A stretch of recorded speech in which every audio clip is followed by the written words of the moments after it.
2026년 3월 24일 화요일 말씀 묵상 함께 시작합니다. 오늘 말씀은 요한복음 16장 1절에서 15절까지에 있는 말씀입니다. 함께 말씀을 묵상합니다. 내가 너희에게 이 말을 한 것은 너희를 넘어지지 않게 하려는 것이다. 사람들이 너희를 회당에서 내쫓을 것이다. 그리고 너희를 죽이는 사람마다 자기네가 하는 그러한 일이 하나님을 섬기는 일이라고 생각할 때가 올 것이다. 그들은 아버지도 나도 알지 못함으로 그런 일들을 할 것이다. 내가 너희에게 이 말을 하여 두는 것은 그들이 그러한 일들을 행하는 때가 올 때에 너희로 하여금 내가 너희에게 말한 사실을 다시 생각나게 하려는 것이다. 또 내가 이 말을 처음에 하지 않은 것은 내가 너희와 함께 있었기 때문이다. 그러나 나는 지금 나를 보내신 분에게로 간다. 그런데 너희 가운데서 아무도 나더러 어디로 가느냐고 묻는 사람이 없고 도리어 내가 한 말 때문에 너희 마음에는 슬픔이 가득 찼다. 그러나 내가 너희에게 진실을 말하는데 내가 떠나가는 것이 너희에게 유익하다. 내가 떠나가지 않으면 보혜사가 너희에게 오시지 않을 것이다. 그러나 내가 가면 보혜사를 너희에게 보내주겠다. 그가 오시면 죄와 의와 심판에 대하여 세상의 잘못을 깨우치실 것이다. 죄에 대하여 깨우친다고 함은 세상 사람들이 나를 믿지 않기 때문이요, 의에 대하여 깨우친다고 함은 내가 아버지께로 가고 너희가 나를 더 이상 못 볼 것이기 때문이요, 심판에 대하여 깨우친다고 함은 이 세상의 통치자가 심판을 받았기 때문이다. 아직도 내가 너희에게 할 말이 많으나 너희가 지금은 감당하지 못한다. 그러나 그분 곧 진리의 영이 오시면 그가 너희를 모든 진리 가운데로 인도하실 것이다. 그는 자기 마음대로 말씀하지 않으시고 듣는 것만 일러주실 것이요, 앞으로 올 일들을 너희에게 알려주실 것이다. 또 그는 나를 영광되게 하실 것이다. 그가 나의 것을 받아서 너희에게 알려주실 것이기 때문이다. 아버지께서 가지신 것은 다 나의 것이다. 그렇기 때문에 내가 성령이 나의 것을 받아서 너희에게 알려주실 것이라고 말한 것이다. 아멘. 진리의 영이 오시면이라는 주제로 함께 말씀을 묵상합니다. 오늘 본문에서 예수님은 제자들에게 말씀을 하시죠. 내가 떠나가는 것이 너희에게 유익하다고. 제자들의 입장에서는 이 말씀이 쉽게 받아들여지지 않았을 것입니다. 지금까지 함께 계시던 예수님이 떠나신다고 하니 그 마음에 슬픔이 가득할 수밖에 없었겠죠. 붙들고 싶고 더 곁에 계셔 주시기를 바라고 지금 당장 눈앞의 불안들이 다 사라지기를 원했겠죠. 그런데 예수님은 바로 그 슬픔 한가운데서 내가 떠나는 것이 오히려 너에게 유익하다라고 말씀하십니다. 그렇다면 왜 예수님의 떠나심이 제자들에게 유익할까?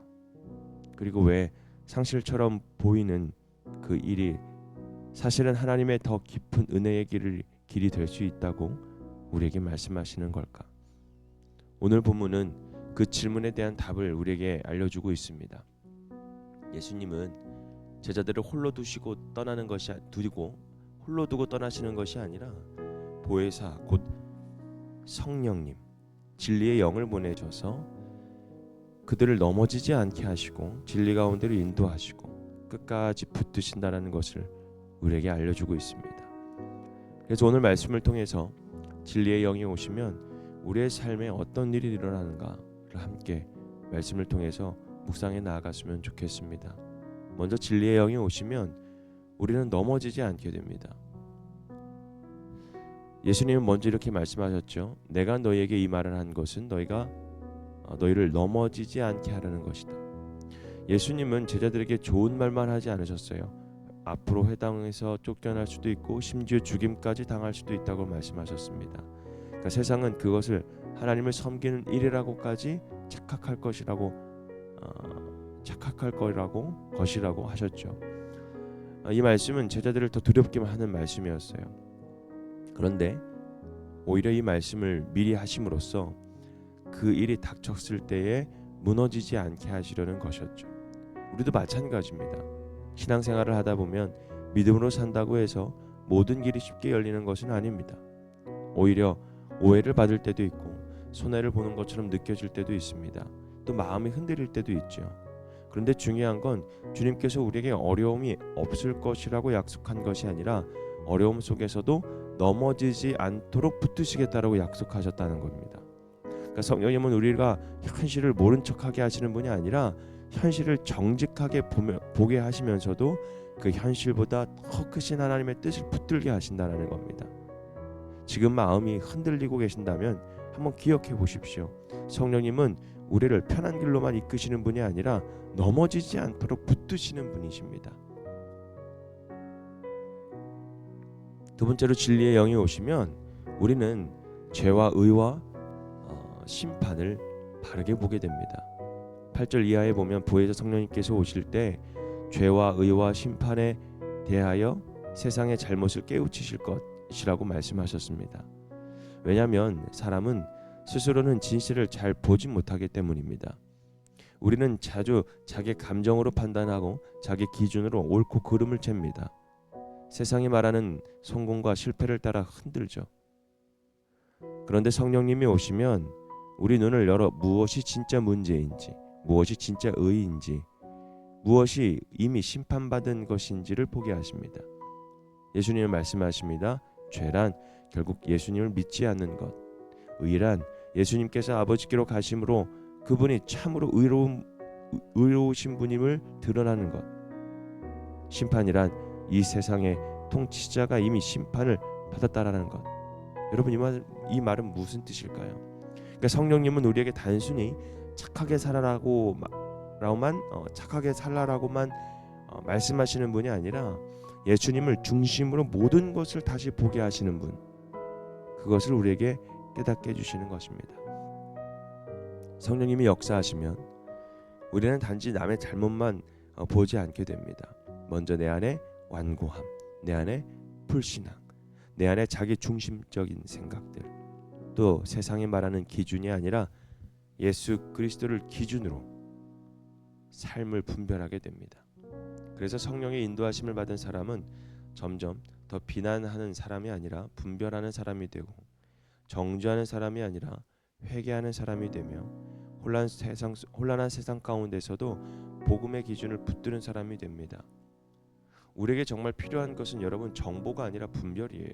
많이 아는 것이 아니라 바르게 보는 것입니다. 그 바른 눈을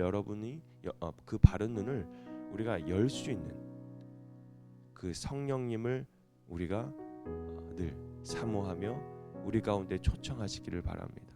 또 진리의 영이 오시면 우리는 예수님을 더 깊이 알게 됩니다.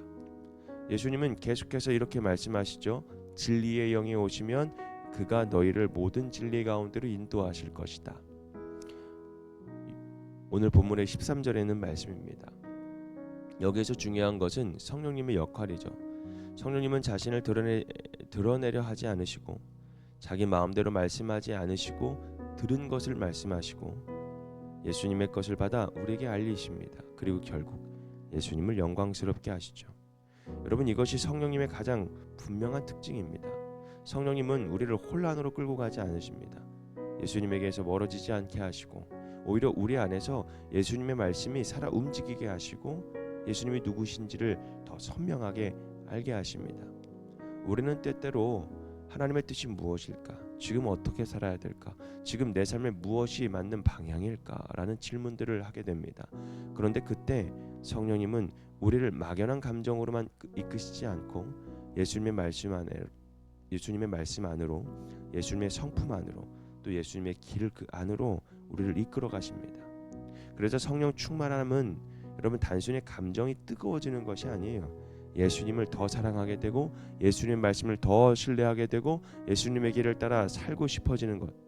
그러니까 성령님은 우리를 새로운 진리로 데려가시는 분이 아니라 주님 안에 있는 진리를 더욱 깊이 깨닫게 하시는 분입니다. 결국 성령의 인도하심을 받은 사람은 결국 예수님을 더 높이, 예수님을 더 닮아가게 되는 것입니다.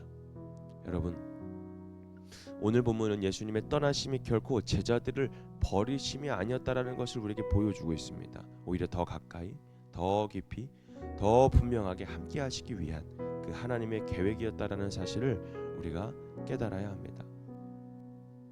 여러분, 마음이 흔들릴 때는 성령님, 제가 넘어지지 않게 붙들어 주십시오. 무엇이 옳은지 혼란스러울 때는 성령님, 죄와 의와 심판을 바르게 보게 하여 주십시오. 그 무엇보다 성령님, 예수님을 더 분명하게 알게 하여 주옵소서. 여러분, 진리의 영이 오시면 우리의 인생은 막연함 속에서 머무르지 않습니다. 성령님은 오늘도 우리를 모든 진리 가운데로 인도하십니다. 오늘도 정말 내 생각보다 성령님의 인도하심을 신뢰하고 내 감정보다 예수님 말씀을 붙들고 내 열심보다 성령님의 역사하심을 구하며 살아가는 저와 여러분이 되기를 주님의 이름으로 축복합니다. 오늘 말씀 묵상 마치겠습니다.